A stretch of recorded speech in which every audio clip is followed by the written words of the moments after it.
Hello everyone, and thank you for joining me today. It is the day before Valentine's Day, and we've got a special little trick to show you.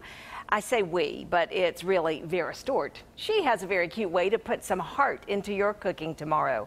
Also, from Elvis sightings to nuns dancing on stage, entertaining shows are set to start their runs on both sides of the river. The Aiken Women's Heart Board has a big benefit show to tell us about, and some of the Augusta players will be here to sing a little number from Sister Act. But first, most women are nurturers and welcome taking care of others. Now we need to get serious about our own health because heart disease is killing us. The symptoms of a heart attack are quite different in women than men, and women need to learn to recognize the signs in order to survive. Getting a mammogram, buckling a seatbelt, wearing a bike helmet. Most women take measures to protect themselves from danger. But when it comes to the condition that takes more American women's lives each year than all cancer deaths combined, new research suggests too many women don't even know the danger is there. It's heart disease, the #1 killer of women in the United States.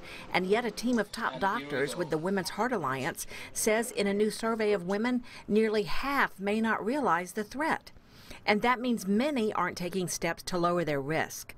When they surveyed cardiologists and other doctors, they found that even physicians don't consider heart disease a primary concern for women. That's a wake-up call for women and their doctors to know the risk of heart disease so that your ticker can beat a long, long time.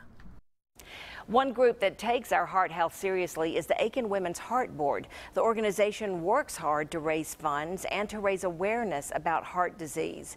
Their annual benefit show is coming up soon, and here to tell us about it are the president of the Aiken Women's Heart Board, Rosemarie Eagerton, and the show benefit chair, Sandy Sublett. And Rosemarie, this is not just any regular annual show. It is your 50th anniversary. It is. It's our golden anniversary.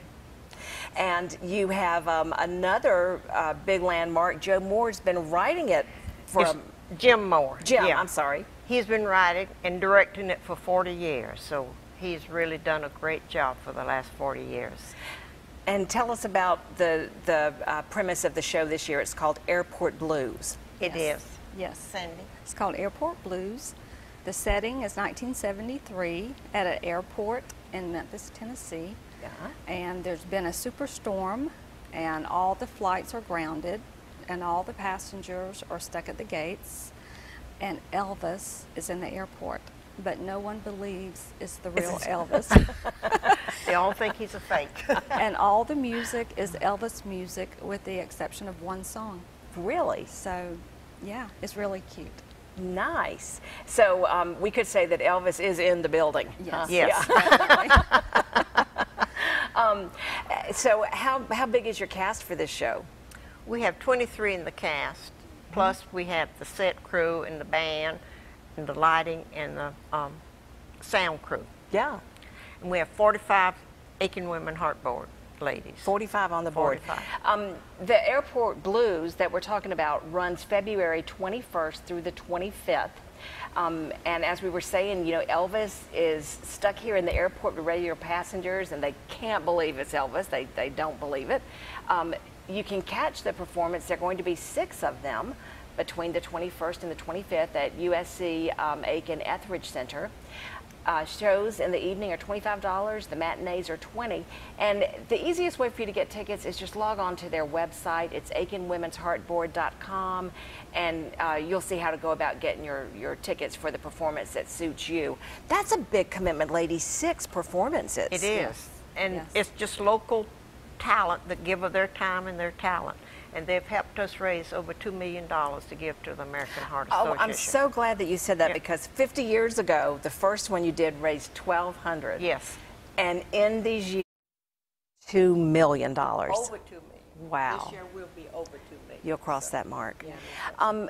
Do you all have connections with heart disease? I mean, are you there because you're passionate about it? You've experienced it with a loved one or yourselves? My mother died of a heart attack. And I had a grandfather who died of a heart attack, so Yeah, and for me, my grandmother died with heart disease, and So it definitely runs in my family.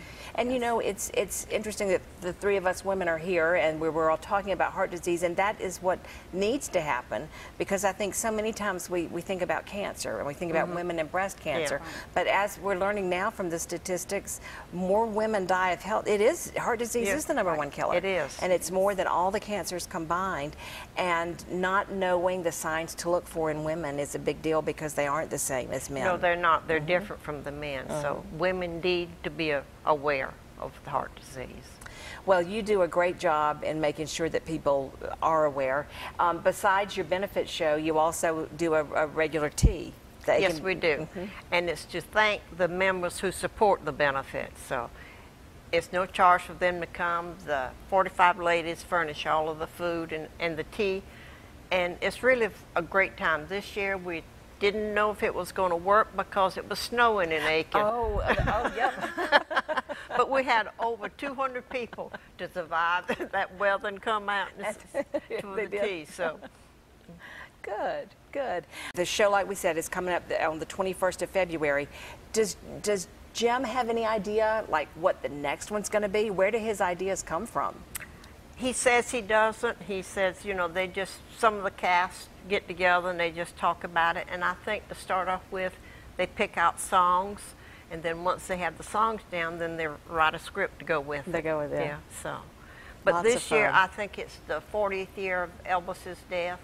So that's the reason he thought this would be a good time to use Elvis's song. Well, just knowing Elvis is going to be there is going to make it a whole lot of fun. I know. It is. So good luck with the benefit show, and make sure you go to the website for those numbers to get the ticket information. You'll find it on WJBF.com. Just click the Jennie link. Still ahead on Jennie, it is the #1 killer of women in America every year, and we're talking about heart disease. A new study shows most women are not even aware of the danger. We've got the details next.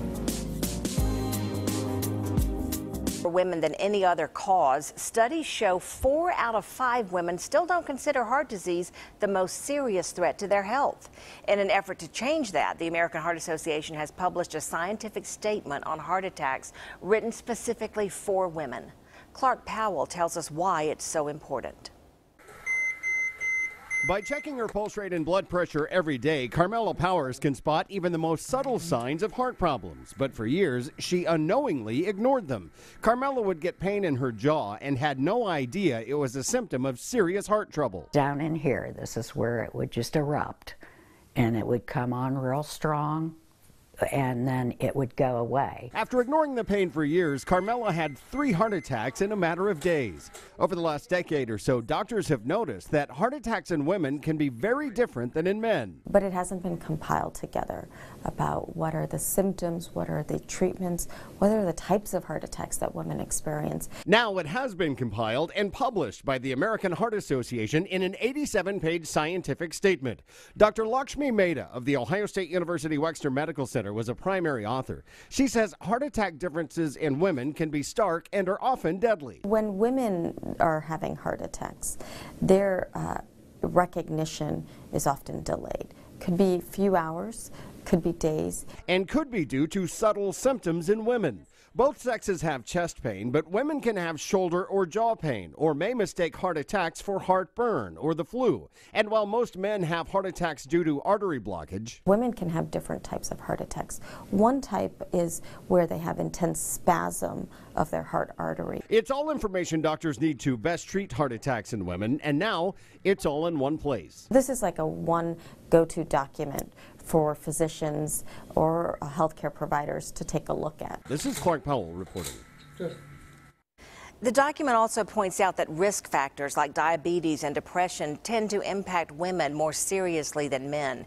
And listen to this, after a heart attack, women are surprisingly worse than men at getting follow-up care. Keep in mind, the symptoms of a heart attack in women are different from men. Chest pain is still the most common symptom of a heart attack, but there can also be shortness of breath, fatigue, flu-like symptoms, including nausea, abdominal pain, and vomiting. And these symptoms can go on for several days or even weeks before a major heart attack. Coming up, if you like gospel music, dancing, and a fun story, Sister Act is the show you can't miss. We'll hear about it from some of the Augusta players next.